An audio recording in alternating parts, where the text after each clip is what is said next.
Today we're checking out the AmpAura Purea 1.5. 1.5 for 1.5 kilowatt hours. Now this company is newer. I believe they started in 2022, and actually towards the end of 2024 they sent me one of their prototype units, and we were actually able to collaborate a little bit on improving some of the design of this thing, just mainly in the way this casing is designed. And one interesting thing is that it's actually pretty light at around 36 pounds while still having a 1.5 kilowatt hour battery. And we've noticed the same thing with their portable solar panel. This is a 200 watt portable solar panel. It's a little bit lighter than some of the other competitors when it comes to a portable panel, which you were saying you kind of almost like that some of the time. Yeah, I'd like that a lot because, especially if you're like camping far away where you can't just drive up and you have to walk. Yep. It's nicer if you're carrying a lighter solar panel than a heavier solar panel. Yep, exactly. So that is definitely something that is sort of nice. But what we're going to do is a capacity test here first. We've got this tester here ready to go. And if we look at our display, you'll see that we're at 98%. So before we can actually start our test, we have to charge it up. So we're going to top it off with the solar panel here. Coming out of the panel, we've got MC4 connectors, and they include this adapter with the panel, as well as one with the power station, I believe, don't they? Yep. Oli got this plugged in here. This is our XT60 input on the side of the unit here. Now they don't actually tell you your voltage range on the side. That would be kind of nice to have written here, just for clarity. But that voltage range is 12 to 60 volts DC. So what is the voltage of this panel? You can tell us that voltage in a minute. I have noticed that the MPPT, or the maximum power point tracker, is a little interesting in the way that it increases and increases and then eventually exceeds the max wattage, and then we'll restart, and it just does that like one or two times before it kind of levels out. So 147 watts is what we're pulling in right now. We're pretty squarely positioned to the sun. Find it? Yeah. Power voltage is 17.2. Okay. And the open circuit voltage is 19.88 volts. Okay, perfect. Now we want to throw a bigger panel on this, and we'll do that a little bit later. Now we're going to do our capacity test and stress test at the same time. We've got an approximately 1500 watt heater. We're going to connect that over here, and then we're going to go ahead and hit the AC button right there. And I'll also make sure that our energy monitor has been reset. All right. So we should be clocking now. So on the screen here, 1,340 watts, and up here, 1,333. So really close actually on the amount of wattage that it's estimating between our energy monitor and the display. Now this claims that it can surge up to 2,200 watts, and we're going to test that with this heat gun here. We're going to put it on low first and see what it ends up at. A little over 2,000 watts. Actually, I want to monitor the voltage at the same time. There's our voltage, 112 volts. So I'll be curious to see if our voltage drops off. Voltage stayed strong there at 112 volts. And we're outputting a total of 2,000 watts now. So we're over capacity by about 200 watts. So I'm going to see just how long it's able to do that. This is just a slight overload, 200 watt overload. Let's see what happens once it trips out. So we're at like 20 seconds now, maybe even closer to 30. Oh, it was about 30 seconds. If I had to guess, I'd have to look at the camera clock, but I think it tripped out after about 30 seconds. Let's see if it'll let us restart it right away here.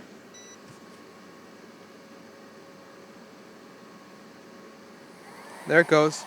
So it lets you restart it fairly quickly. Alright, I'm just going to let it run just that one heater over there for now, which is that 1,300 watts. and I'll give it probably 30 seconds or something before we try it on the high mode on this, which should overload it a little bit more dramatically. I would say the fan noise is pretty moderate. It's not bad. It's not silent, but it's not bad. Okay, 4 cords that are included with the power station. We have our standard wall charger for charging up to 800 watts AC. And then we've got an MC4 to XT60 adapter for charging via solar. Now, one cool thing about this unit is that it does have hybrid charging. So the fastest way to charge this unit is actually to use both solar and AC at the same time. And I do want to try to test that a little bit later once we finish our capacity test. But we should be able to get 800 watts through here and 600 watts through solar. And then they also include a car charger. Here's a 12-volt car charger. And that's should be up to 10 amps, I assume, is what you can pull through that. So 120 watts is what you should be able to get when you're using that. You can see we do have our 3 120 volt AC ports. Now these covers are actually one of the things I worked with AmpAura on when they sent me their pre-release version of this back in the end of 2024. These were a little bit weak, and so they were able to actually send me information about how they updated these to be a stronger material. Let me just try pulling on it a little bit here once. I don't want to try to actually break it. The other thing that they did was reinforce the plastic case. The first version that I had had a little bit of give to it, and even some deformity to the screen when I would press on it. And that has been completely resolved. And that's actually one of the really fun things when you work with companies. Being able to give them feedback and then being able to make changes based on that is kind of fun. So we've got USB power delivery here. I think this can do up to 100 watts. USB-A, XT60 out over here. This is actually one of the only power stations that I'm aware of that has this. It is limited to 10 amps total, so 12 volts, 10 amps is what comes out of that XT60 port, and that is split between the 12 volt socket right there, so the total between those two is still only going to be 10 amps at 12 volts. So not a huge amount of power there, but if you do use XT60 for connecting to stuff, you've got it right there. You can see we do have a light, press and hold I guess, which I shouldn't turn that on because that's going to mess up our capacity test, right? And around this side, we have our additional ports for bringing in our power. We've got our XT60 input, a data port, and then right here we've got our AC input port. And there's actually a resettable little circuit breaker right there. There's also a grounding port right there, which is interesting. Maybe we should check to see if there's continuity between that and the ground prong. Let's do that right now. I'm curious. I feel like most power stations don't normally have a ground spot like that. We can also check at the same time now if this is a bonded neutral. I assume not. Pretty much all portable power stations are floating neutral. Alright, let's see what happens here. So I'm going to go between this ground spot right there and here. Oh, yep. Sure enough, so we got continuity between those.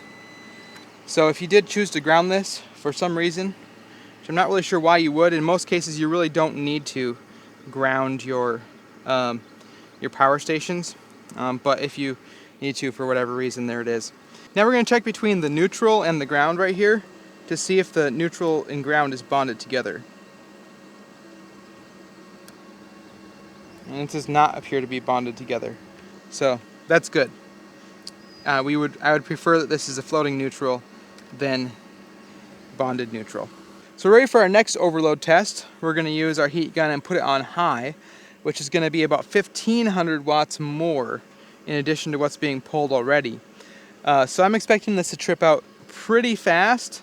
It'll be interesting to see what happens. We're at 112 volts over here, currently 1350 on the wattage, and we're going to turn this on to high in 3, 2, 1. 2,500 watts I saw, and that's it. It tripped out pretty quickly. Pretty nice that it does have that ability to exceed 1,800 watts up to 2,200 for what seemed like 30 seconds. And I don't know for sure if that's how they do it, if there's a temperature sensor or something else. I like how its failure mode was to turn off the AC output, but the screen and everything still stayed on. I've had power stations in the past that when they overload, the whole thing is like dead. It just like goes black. And then you have to like hold the power button down to like reset it and get it to come back on. And that's fine, but it seems nicer when it just turns off the AC and then it let us go ahead and just hit the AC button again. We didn't have to try to restart the whole unit. So far, we have outputted 0.26 kilowatt hours. My expectation for this, I would hope to see 1.3 kilowatt hours worth of usable output at this wattage. 1.4 would be amazing. So we'll see where it ends up. Every power station is a little bit different in its inverter efficiency, and depending on how hard you run it, that can affect how much you're actually able to use. Oh my goodness, I just saw something really interesting. It is actually running at 50 hertz, which is not what US electricity is. It's supposed to be 60 hertz. That's not normal for the US. Alright, I did confirm it with my electric meter. So yeah, 50 hertz is what we're running at. So I'm going to have to reach out to them and see why this one is running 50 hertz. It obviously was the US market because we do have the standard US plug. But yeah, that is not normal. Let me just take you over to a regular outlet. If we can get, there we go. There, you can see we've got 60 hertz right there. So that is a difference. That's why we do these videos on products, is to actually check out some of the data behind them. And sometimes you make interesting discoveries like this one.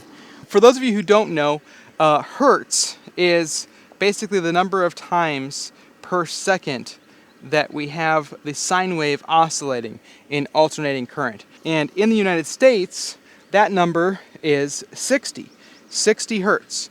And a 60 hertz buzz, if you ever hear like an electrical buzzing noise, that sound is the sound of 60 hertz if you're in the United States. If you are in Europe, or I think most of the rest of the world, is 50 hertz. So 50 times per second instead. It looks like we did complete the capacity test. See if the AC will turn on for just a minute here. I'll unplug actually the heater for now. So AC is on. Let's see how much we pulled out. Shut down at 2% it looks like. 1.37 kilowatt hours. So that's actually pretty much exactly what I expected it to be. What did I say? Between 1.3 and 1.4? And we're a lot closer to 1.4. So I'd say that meets my expectations for a 1,536 watt hour power station. So we are ready now to move this thing over. We're going to hook it up to a 550 watt panel we have over there. I purchased these solar panels from Signature Solar. So I'll link to these or similar panels in the description. We are getting ready to install a little solar array over here. Stay tuned for this. I'm super excited about this. I'm pretty sure that I've come up with the lowest cost method of mounting solar panels, and I don't think I've seen anyone else do this. All right, we've got our adapter connected here to our two MC4s. Now it's always important that you know the open circuit voltage of your panel before you connect it. So you can see right up here, we've got our maximum power, 550 watts. Open circuit voltage is 50.25, which is underneath the 60 limit. I do still think it's kind of fun to check what our open circuit voltage is. 45.83.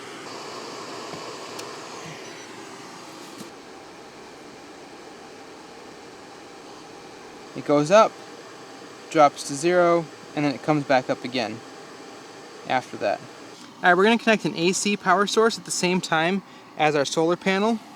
So right now, our input is 319 watts from the solar panel, and once we add this AC, this should be another 800 watts. So between the two, we should be looking at like 1100-ish, because it can do its hybrid charging. So let's see what happens here. My expectation is for this to end up at basically 1100 watts. You see we have both indicators now for both solar and AC. The fact that we surpassed 800 watts means that the hybrid charger charging is working. And there we go, right at 1100 watts. So like I said, I want to put a second panel in parallel with this one. So I just double checked what hertz this thing was running at, and now it's at 60 hertz. Whereas earlier, as you guys saw, it was at 50 hertz. Now I'm pretty sure I know why this happened. Right there you can see it is at 60 hertz. I think the reason this happened is that when we first got this thing, we charged it up with solar. And I'm guessing the ship's default in 50 hertz, but as soon as you charge it via AC, when you connect this cord here, if you connect a 50 hertz supply or a 60 hertz supply, it sets that setting inside of the unit. So really interesting how I think that that's all it was. I think that's why it was showing 50 hertz earlier, but I'll confirm that with them in an email. Now what we're going to do is set up two panels in parallel, so we'll keep our voltage exactly the same, but we'll be able to increase the amount of current that we can pull from them. So here we go. Let's plug this guy in here and see what happens.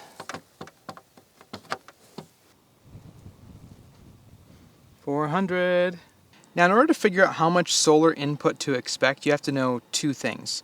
One, you have to know the volts at maximum power, or VMP. And that information is listed right up here on this sticker. And if you look closely, it's about 42 volts, 42.19 volts. So what we can do then is take that 42 volts and multiply it by the maximum current that your input can handle. And in this case, our maximum charging current is going to be 10 amps. You can see 600 watts max, 12 to 60 volts, and a max of 10 amps. So all we have to do is take 10 amps multiplied by 42, so the most we'd really be able to get into this thing would be 420 watts. Now I'm pretty consistently only getting about 300 watts, which is a little disappointing. I wish we would see closer to 400 or even that maximum, because I know that this panel is big enough to be able to put out adequate amperage. Now we could take a real-time reading actually of our voltages coming in here just for fun. So we're going to check our voltage here. We're getting currently 298 watts in. So if that matches with the voltage at 10 amps, we're going to expect close to 29 or 30 volts. So let's see what we have here. So 44 volts is what we have. So that's a little disappointing. At that voltage, we should be able to pull a little bit more current than 300 watts. But it's only about 120 watts off of what its theoretical maximum should be. So I don't know if that's something that they'll be able to update and improve the MPPT over time, but it does work well enough. It's just not quite taking full advantage of the panels. This is the prototype. It's pulling 290, and this is the primary unit, and we're pulling 299. Now this can also operate as a UPS, so you can have it plugged into the wall, which we do right now, back here, and you can be powering things through it, so that if the power goes out, you will not lose power. And the cutover time is supposed to be about 20 milliseconds, which is really short, but it seems like sometimes companies overpromise and underdeliver on this a little bit. So I've got a little mug warmer plugged in here and just an LED light bulb. We're pulling 20 watts out. You can see actually right now it's equal, 20 watts in, 20 watts out. So now we have the perfect opportunity to yank out the plug and see how fast that cutover time was. That was actually pretty good. The light barely flickered. Let's do it one more time. Plugging it in. Probably take it a second to, okay, there. You saw the light flicker again when it switched back. Do it one more time. That's pretty good. I'm not sure how many milliseconds it is, but it is pretty quick. So, interesting stuff. Pretty nice units. Let me know what you think about the AmpAura Purea 1.5. The pricing starts at, I believe it's $6.99, but right now you can get them for about $100 off. So $599 for a continuous 1800 watt AC output unit with 1.5 kilowatt hours of LFP batteries. These are lithium iron phosphate, so very reliable battery technology. They say they're EV grade cells, but this could be a good option for you, especially if you want something that's a little bit lighter weight, perhaps a little bit better value, and will do the job for a lot of situations. I know we've actually drugged this prototype unit around quite a bit just when we need a lighter unit. Ole tends to grab this one, toss it on the four-wheeler and bring it out. We've made some pizza out by the garden just because it was a convenient one to grab. Oh, another bonus thing to mention is that on the top of these units, they do have some accessories that are planned that can drop right in here and interface with these pins. I believe it's like a wireless charger for your phone, or maybe even has like its own little battery. I'm not entirely sure, but I'm excited to see what they come out with for that. Thanks so much for watching. Hope you enjoyed checking out this new brand to the channel, and we'll talk to you guys in the next one.